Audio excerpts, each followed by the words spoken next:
الحمد لله نحمده ونستعينه ونستغفره ونعوذ بالله من شرور أنفسنا ومن سيئات أعمالنا من يهده الله فلا مضل له ومن يضلل فلا هادي له أشهد أن لا إله إلا الله وحده لا شريك له وأشهد أن محمدا عبده ورسوله صلى الله وسلم وبارك عليه وعلى آله وأصحابه أجمعين.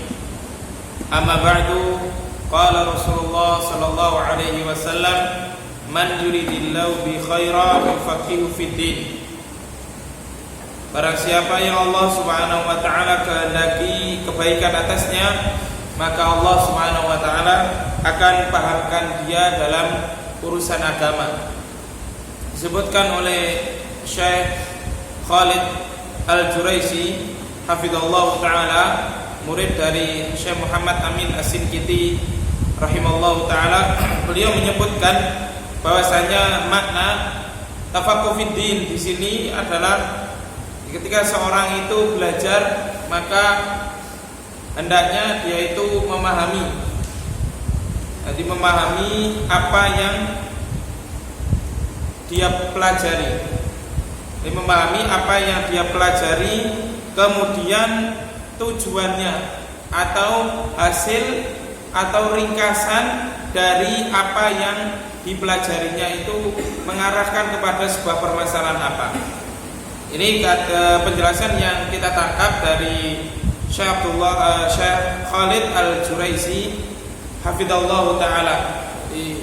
Beliau mensarah hadis Rasulullah yufaqihu fid din, maknanya adalah mempelajari pelajaran fikih atau mempelajari ilmu yang dia pelajari, kemudian memahami. Setelah dia memahami isinya, kemudian dia bisa menjelaskan maksud dari apa yang dipelajarinya. Jadi kalau kita belajar, maka paling tidak sudah ada konsep pada diri kita, pelajaran apa yang akan kita pelajari, kemudian kita pahami, kemudian kita mampu meringkas dari pelajaran yang telah kita pelajari.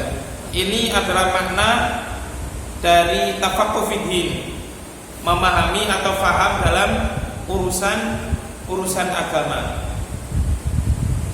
di mana fikih itu tidak hanya sekedar memahami suatu perkataan, tapi melainkan harus juga bisa beristimbat atau mengambil sebuah hukum dari Al-Quran maupun hadis Rasulullah Sallallahu Alaihi Wasallam, di mana kategori dari definisi daripada ilmu fikih adalah huwa al-ilmu au wa ma'rifatul ahkam syar'iyyati al-amaliyati bi adillatiha at-tafsiliyah. Atau dalam definisi ulama lain menyebutkan bahwasanya ma'rifatul ahkam syar'iyyati al-amaliyati al-muktasabah bi adillatiha at-tafsiliyah. Itu berkaitan dengan masalah fikih, yaitu pengetahuan tentang hukum-hukum syar'i. Pengetahuan tentang hukum-hukum syar'i yang bersifat amali, yang bersifat perbuatan, bukan aqdiyah, bukan keyakinan. Biadillatiha at-tafsiliyah, dengan dalil-dalilnya yang terperinci atau dalil-dalil tafsili. Adapun masalah akidah, maka definisinya adalah huwa al-ilmu bi ahkami syar'iyyati al-aqdiyah waraddu ala mukhalafatiha. Kalau masalah akidah, maka ada kaitannya dengan keyakinan serta adanya apa? Adanya sebuah bantahan atau naket atau kritikan bagi yang menyelisihi akidah-akidah sahihah. Ini adalah definisi. Nah, pada kesempatan kali ini kita akan membahas hadis yang ke-22 dari kitab Bulughul Maram min Adillatil Ahkam. hadis yang ke-22. Untuk muqaddimah dari bab izalatun najasah kita anggap selesai. Sekarang kita masuk pada bab yang hadis yang ke-22.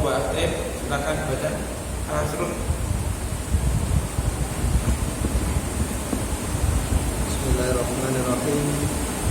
An Anas bin Malik radhiyallahu anhu qala su'ila Rasulullah sallallahu alaihi wasallam 'anil khamri tuttakhadhu qalan qala la akhrajahu Muslim. Akhrajahu Muslim. At-Tirmidzi la ada. Wa qala Hasan Hasan la ada. Baik, pada hadis yang ke-22 ini membahas tentang hukum khamr. Nah, jadi di situ terdapat lafaz su'ila Rasulullah sallallahu alaihi wasallam 'anil khamri tuttakhadhu khallan. Rasulullah pernah ditanya tentang status hukum khamr yang dijadikan cuka makanan. Nah, sebelum kita mensyarah hadis ini, maka di sini perlu kita ketahui terlebih dahulu tentang definisi khamr. Di khamr itu apa? Karena ada yang berpendapat bahwasanya minuman-minuman keras semisal narkotika, sabu-sabu dan sejenisnya itu tidak diharamkan. Karena menurutnya tidak ada larangan di dalam hadis maupun Al-Quran perihal hal tersebut.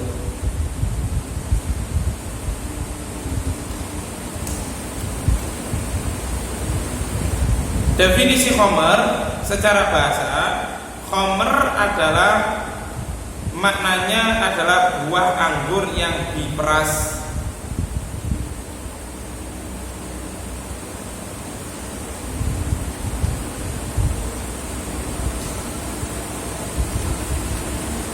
Dengan catatan bisa memabukkan. Jadi, kenapa di sini ulama ahlul lughah, ahli bahasa menyebutkan bahwasanya khamr itu merupakan definisi secara bahasa, khamr itu adalah anggur yang diperas yang bisa memabukkan, dikarenakan pada saat itu di Arab tidak seperti di negeri kita Indonesia. Di pada saat itu orang-orang Arab ketika mereka itu mabuk menggunakan perasan anggur atau anggur yang diperas yang bisa memabukkan atau menghilangkan akal. Ini sebagaimana definisi secara bahasa ini disebutkan oleh pengarang kitab Al-Mawsu'ah Al-Fiqhiyah Al-Kuwaitiyah, ensiklopedia fikih dari Kuwait.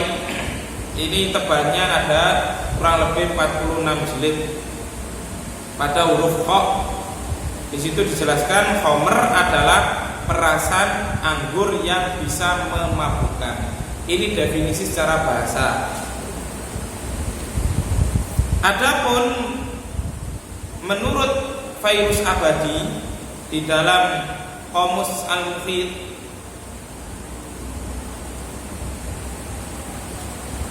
beliau menyebutkan bahwasanya khamr itu lebih umum, tidak hanya berkaitan dengan anggur saja. Seluruh yang bisa menutupi akal, artinya seluruh yang bisa menghilangkan kesadaran seorang, akal seorang, maka dikategorikan sebagai khamr.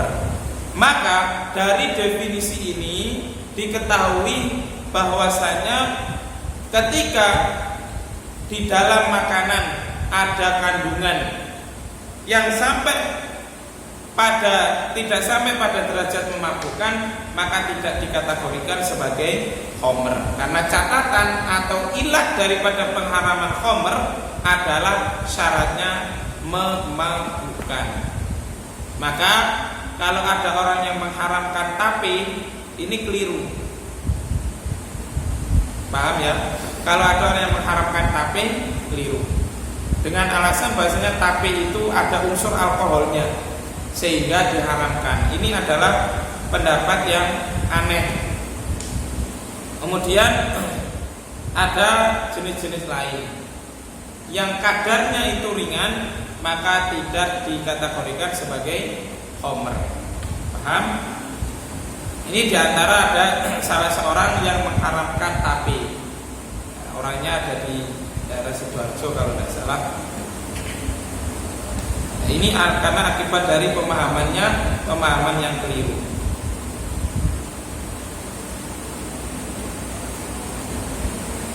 Jadi sekali lagi kita ulangi bahwasanya khamr secara bahasa itu tidak hanya berkaitan dengan anggur yang dijadikan minuman keras. Tidak, semuanya ketika bisa memabukkan maka dikategorikan sebagai khamr. Entah beraneka ragam apapun namanya, maka selama memabukkan maka tetap dikategorikan sebagai khamr. Definisi yang diutarakan oleh Fairuz Abadi ini dalam kitab Qomus Al-Muhit hampir sama dengan definisi yang disebutkan oleh ulama ketika mendefinisikan khamr secara istilah. Di mana definisi khamr secara istilah itu adalah berdasarkan hadis Rasulullah sallallahu alaihi wasallam, kullu muskirin khamrun. Setiap yang memabukkan adalah khamr. Ini merupakan pendapat Ahlul Madinah di masa Imam Malik bin Anas rahimallahu taala. Jadi ulama-ulama Ahlul Madinah berpendapat secara istilah khamr itu adalah segala sesuatu yang memabukkan. Dalilnya yakni hadis Rasulullah sallallahu alaihi wasallam, kullu muskirin khamrun. Setiap yang memabukkan adalah khamr. Dan juga hadis dari Rasulullah sallallahu alaihi wasallam, kullu syarabin askara fahuwa haram. Setiap minuman yang memabukkan maka itu adalah haram. Maka di sini sehingga sebagaimana yang telah tadi dikatakan oleh Fairuz Abadi, setiap yang memabukkan itu adalah khamr, maka khamr itu yang dilarang oleh Allah Subhanahu wa taala sebagaimana dalilnya yang akan kita bahas tidak terbatasi hanya dengan anggur saja, tapi seluruh minuman yang bisa memabukkan maka dikategorikan sebagai khamr. Misalkan apa? Narkotika. Terus kemudian apa lagi? Sabu-sabu. Kemudian apa lagi? Topi miring. Ada merek seperti itu. Kemudian ada apa lagi? Ya yang masyhur di tengah-tengah masyarakat kita, toa dan sejenisnya. Ini merupakan hal yang diharamkan. Meskipun dulu di Arab tidak ada seperti itu, tapi Islam itu tidak diturunkan hanya untuk orang Arab, tapi Islam itu rahmatan lil alamin. Hukum Islam itu akan senantiasa relevan di setiap zaman.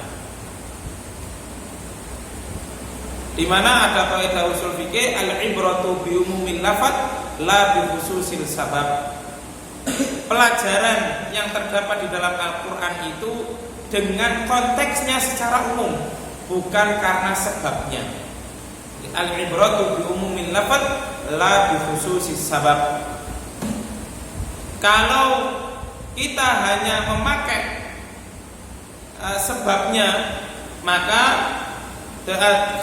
sebab yang khususnya, maka tidak akan dijumpai tentang dalil larangan apa? Larangan whisky atau larangan towak dan seterusnya, tidak ada.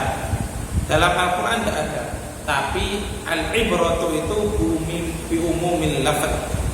Dari pelajaran itu dinilai dari lafaz yang umum selama hal tersebut mengarah kepada makna syariat tadi, maka dibawa kepada makna yang sama.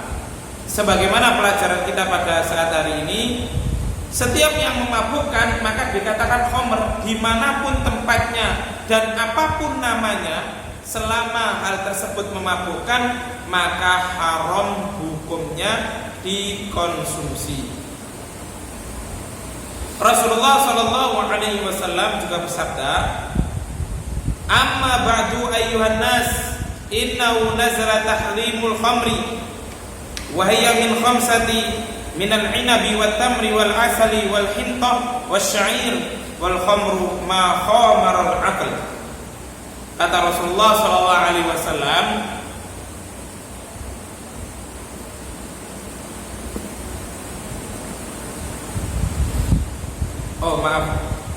bukan Rasulullah SAW, tapi Umar radhiyallahu anhu. Umar radhiyallahu anhu berkhutbah di mimbar Rasulullah SAW. Kemudian Umar mengatakan, amma ba'du, adapun setelah ini, ayyuhan nas, wahai sekalian manusia, innahu nazala tahrimul khamri, sungguhnya Allah Subhanahu wa taala telah menurunkan pengharaman khamr. Wahiyya min khamsatin, dan khamr itu berasal dari 5 macam. Minal inabi, dari anggur, wat tamri, dari kurma, wal asali, dari madu, wal hintati, dari hintoh atau gandum, wasy'ir, dan dari gandum. Jadi hintoh sama sa'ir maknanya sama gandum. Tadi menurut Umar bin Khattab radhiyallahu anhu bahwasanya dulu di zamannya atau di Arab, khamr itu dibikin oleh orang-orang Arab dengan 5 macam tadi, atau salah satu dari 5 macam tadi. Ada yang dari anggur, ada yang dari kurma, ada yang dari madu, ada yang dari gandum. Maka Umar bin Khattab radhiyallahu anhu mengatakan, wal khamru ma khamaral aql. Khamr itu adalah segala sesuatu yang dapat menutupi akal. Menutupi akal artinya menutupi kesadaran seseorang.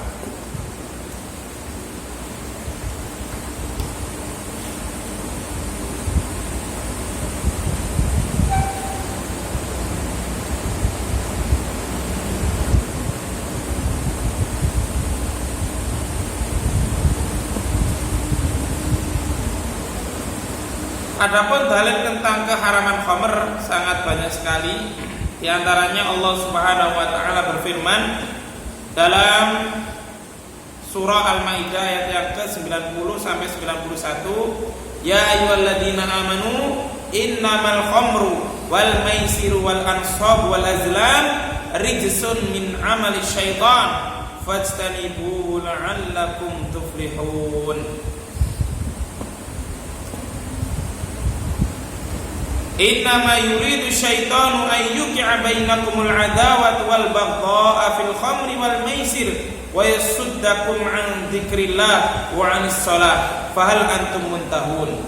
Allah Subhanahu wa taala berfirman, ya ayyuhalladzina amanu, wahai orang-orang yang beriman, innamal khamru, sesungguhnya khamr itu, wal maisiru, dan judi, wal ansab, dan berkurban untuk berhala, wal azlam, dan mengundi nasib, rijsun min amali syaitan, termasuk perbuatan yang najis dan termasuk dari perbuatan-perbuatan setan. Fajtanibuhu, maka jauhilah, la'allakum tuflihun, supaya kalian beruntung.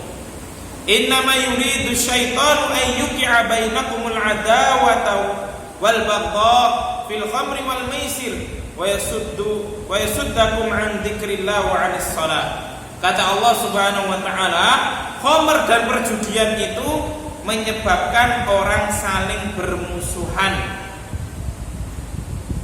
Jadi di situ Allah Subhanahu wa taala katakan, sesungguhnya setan-setan itu bermaksud hendak menimbulkan permusuhan dan kebencian di antara kamu dengan adanya khamr dan berjudi. Kita bisa lihat bagaimana kondisi orang-orang yang dia itu judi atau minum khamr. pasti, dan perkataan Allah Subhanahu wa taala itu tidak mungkin meleset. Pasti akan terjadi apa? Permusuhan antara satu dengan yang lainnya. Kalau judi, maka orang itu akan senantiasa terpanasi hatinya agar bisa mengalahkan orang yang menang tadi. Khamr karena menutupi akalnya, maka membuat orang itu tidak sadar, sehingga ngawur kalau ngomong, maka terjadilah saling pukul. Ini diantara contoh kecil, dan ini sudah dijelaskan oleh Allah Subhanahu wa taala dalam Al-Qur'an surah Al-Maidah ayat yang ke-90 sampai 91. Dan juga sabda Rasulullah sallallahu alaihi wasallam tentang keharaman khamr, la yazni az-zani hina yazni wa huwa mu'min wa la yashrabul khamra hina yashrabu wa huwa mu'min. Kata Rasulullah sallallahu alaihi wasallam, la yazni az-zani, tidaklah orang yang berzina itu hina yazni, saat dia berzina, wa huwa mu'min, dalam keadaan dia beriman. Artinya ketika ada orang yang berzina, maka apanya yang hilang? Imanul kamil, imanul mustahab, atau imanul mutlak, atau mutlakul iman. Yang hilang yang apanya? Almas, mutlakul iman, imanul mutlak, atau imanul kamil? Yang mana yang hilang? Hah? Mutlakul iman. Benar. Imanul mutlak yang hilang. Kalau mutlakul iman ya orangnya kafir kalau mutlakul iman. Mutlakul iman, imanul mutlak sama imanul kamil. Jadi yang hilang itu adalah al-imanu al-mutlak, bukan mutlakul iman. Mutlakul iman itu adalah iman yang paling dasar. Tapi kalau al-imanul mutlak adalah tingkatan yang kedua. Dan ini sebagaimana yang dijelaskan oleh Syekhul Islam Ibnu Taimiyah, kalau lafaz syariat itu menjelaskan adanya hilangnya iman seseorang, maka yang dimaksudkan hilang di situ adalah imanul wajib atau al-imanu al-mutlak, bukan mutlakul iman. Maka di sini karena Rasulullah Shallallahu Alaihi Wasallam menghilangkan imanul wajib bagi orang yang meminum khamr, sehingga khamr itu hukumnya haram dan termasuk dosa besar.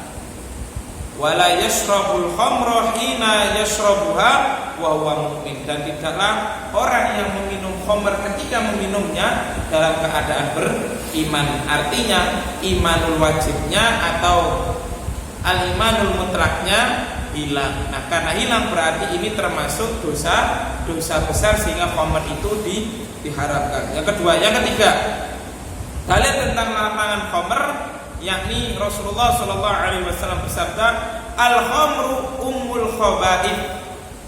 Khamr itu merupakan induk dari segala kejahatan. Al-khamru ummul khaba'ith. Jadi khamr itu merupakan induk dari segala kejahatan.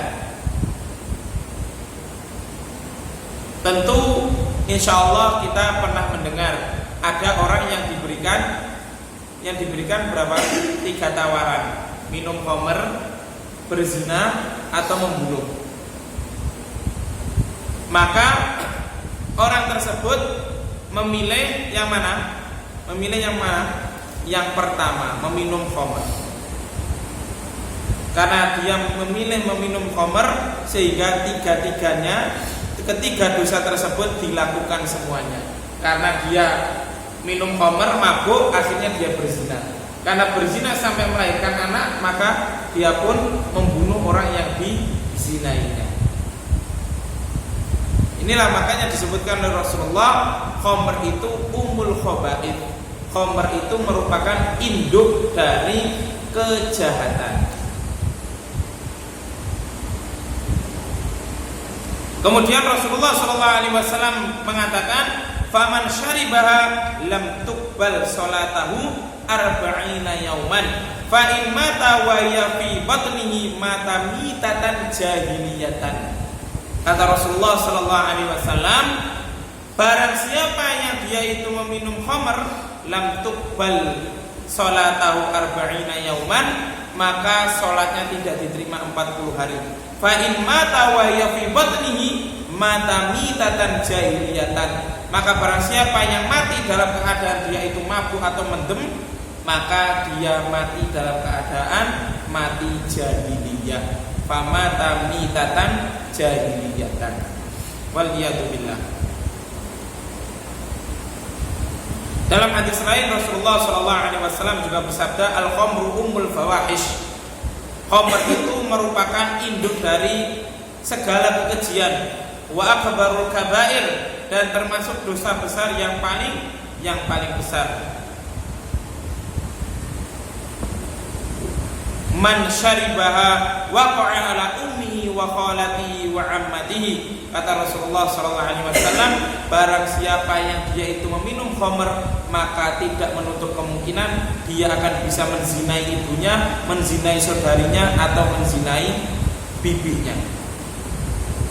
Ini kata Rasulullah Sallallahu Alaihi Wasallam. Jadi karena begitu bahayanya khamr, sehingga khamr itu dilarang oleh syariat, dilarang oleh Allah Subhanahu wa Ta'ala. Apapun jenisnya khamr itu tetap dilarang. Kaidahnya selama dia memabukkan maka dilarang oleh Allah Subhanahu wa Ta'ala, apapun namanya. Karena yang dihukumi itu adalah hakikatnya, bukan sebuah nama. Riba meskipun dikategorikan sebagai bunga, maka hukumnya tetap haram, namanya tetap riba. Riba meskipun disebut sebagai biaya administrasi, maka tetap dikategorikan sebagai riba di dalam syariat meskipun dibungkus dengan nama administrasi. Pezina tetap dikatakan di dalam syariat pezina atau dihukumi sebagaimana pezina meskipun dibungkus dengan nama kupu-kupu malam dan sejenisnya. Jadi yang dihukumi itu bukan sebuah nama, tapi hakikat yang ada pada hal tersebut. Jadi sekali lagi, khamr dengan apapun jenisnya dan apapun namanya, hukumnya adalah haram. Taib, hadis ini disebutkan oleh Al-Imam Ibnu Hajar Al-Asqalani pada bab izalatun najasah, karena beliau berpendapat bahwasanya khamr itu najis. Inilah sebabnya kenapa Al-Imam Ibnu Hajar memasukkan khamr di dalam bab izalatun najasah, menghilangkan najis.